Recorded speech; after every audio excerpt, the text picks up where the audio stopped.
Bonjour, c'est l'heure du JT, ravi de vous retrouver. Voici les titres que nous allons développer en ce mardi 5 juillet 2016.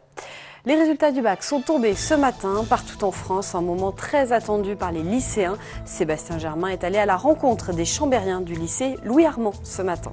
Aujourd'hui, c'était aussi le dernier jour d'école pour les élèves et les enseignants. Emmanuel Jaude a rencontré un principal sur le départ à Taninges. C'était une journée pas comme les autres pour Éric Trupin. Enfin, premier épisode de notre série de la semaine consacrée au jardinage collaboratif. Dans ce JT, nous allons nous intéresser aux incroyables comestibles, un phénomène né en Angleterre qui transforme les villes en jardins à ciel ouvert. Mais avant de revenir sur ces titres, le coup près est tombé pour le TGFC. Le club au Savoyard a été rétrogradé ce mardi après-midi en CFA, le 4e niveau du football français. Une décision de la Direction nationale de contrôle et de gestion. Une décision prise pour le moment à titre conservatoire, mais les dirigeants au Savoyard vont devoir se montrer plus convaincants. Ils doivent notamment présenter un budget à l'équilibre lors de leur prochaine audition. On devrait en savoir plus aux alentours du 15 juillet prochain. C'est un moment craint et attendu par tous les lycéens de France, l'affichage des résultats du bac. Des images de joie, d'émotion et parfois de tristesse. Au lycée Louis Armand de Chambéry, les candidats et les parents étaient très nombreux à venir voir s'ils avaient obtenu le précieux diplôme, comme vous pouvez le voir sur ces images de Sébastien Germain. Rappelons qu'en 2015, le taux de réussite globale au bac était de 87,9% pour l'Académie de Grenoble. On écoute quelques réactions recueillies sur place. J'ai eu mon bac. Je suis admise, j'ai pas eu de mention, mais j'ai eu mon bac, c'est l'essentiel. Je m'y attendais pas, beaucoup de stress aussi, puis bon les copines m'ont fait pleurer, donc voilà. Je dirais pas que je m'attendais à passer au rattrapage, mais je m'attendais pas non plus à avoir une mention. Surtout que je la voulais cette mention, du coup c'est des larmes de joie, de bonheur et des larmes qui attendaient de sortir depuis des jours. Le bac c'est une façon de passer à autre chose, on va dire. C'est la fin de toutes ces années de lycée, de collège, de primaire, c'est un acheminement, on va dire. Ouais, je suis heureux. Je suis heureux. L'homme le plus heureux. Il n'y a plus rien à dire. Il a eu son bac la première fois, avec mon mention en plus. Que demande le peuple? C'est magnifique. Une page se tourne donc pour ses parents et ses lycéens. Pour l'ensemble de la communauté scolaire aussi, si le dernier jour d'école peut être synonyme de liberté pour les élèves, pour le corps enseignant, ça peut être aussi un crève-cœur. C'était le cas aujourd'hui pour Éric Trupin. Après 6 ans en tant que principal du collège Jacques Brel de Taninges, il quitte son poste pour un nouvel établissement. C'est donc un brin nostalgique qu'il a fermé ses dossiers aujourd'hui. Emmanuel Jaude l'a rencontré. Si la plupart des élèves ont déjà débuté leurs grandes vacances, pour l'administration, il reste encore du travail. Éric Trupin finit sa 6e année à la tête de l'établissement.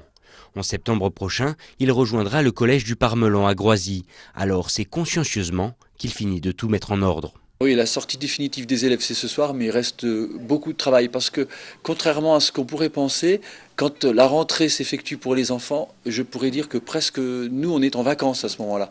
Tandis que quand les enfants partent en vacances, c'est là où il y a le gros du travail. C'est-à-dire préparer déjà régler la sortie administrative, budgétaire, et aussi préparer les emplois du temps. C'est des heures et des heures. Pour ma part, pour vous dire, c'est à peu près jusqu'au 20-25 juillet. Originaire de Lens, cet amoureux des montagnes a le cœur serré. Et pour cause, si son séjour Jacquemart n'a duré que quelques années, il en gardera un grand souvenir. Regardez par la fenêtre de mon bureau, c'est le Buet d'un côté, le pic du Marcely de l'autre. Donc il y a déjà l'aspect géographique, il y a l'aspect attachant de la commune et des enfants. Parce que j'ai eu l'habitude de dire que nous ici, on avait beaucoup de chance, même si on était un collège un peu anormal. Pourquoi anormal? Parce que on envie beaucoup de monde. Nos enfants sont gentils, polis, bien élevés, disent bonjour, au revoir, merci, s'il vous plaît. Et ça existe encore. Et dans notre région, on y tient beaucoup. Mais pour partir le cœur léger, de nombreuses affaires sont encore à régler.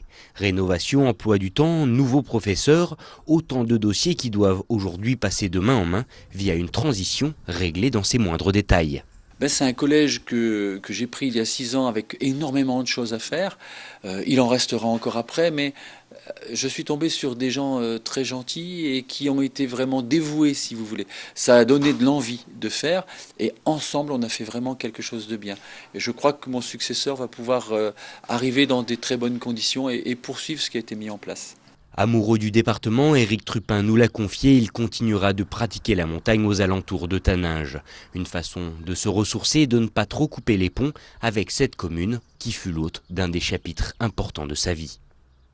Dans l'actualité sociale, 12e journée de mobilisation aujourd'hui contre la loi travail dans toute la France et la dernière avant les vacances estivales. À Chambéry, environ 150 personnes avaient répondu à l'appel de l'intersyndicale pour demander une nouvelle fois le retrait pur et simple de la loi El Khomri. Les responsables syndicaux en ont profité pour distribuer des tracts dans les commerces du centre-ville de Chambéry. Ce mardi après-midi, Manuel Valls, le Premier ministre, a fait recours à l'article 49.3 pour faire adopter le texte sans vote, une décision qui ne passe toujours pas chez les organisations syndicales. On écoute Pierre Didiot de FO au micro de Sébastien Germain. Je le répète, c'était quand même de résorber le chômage. Or, même le MEDEF dit que ça ne fera rien. Gattaz a dit l'autre jour, ça ne résorbera pas le chômage, ça ne fera pas une embauche de plus.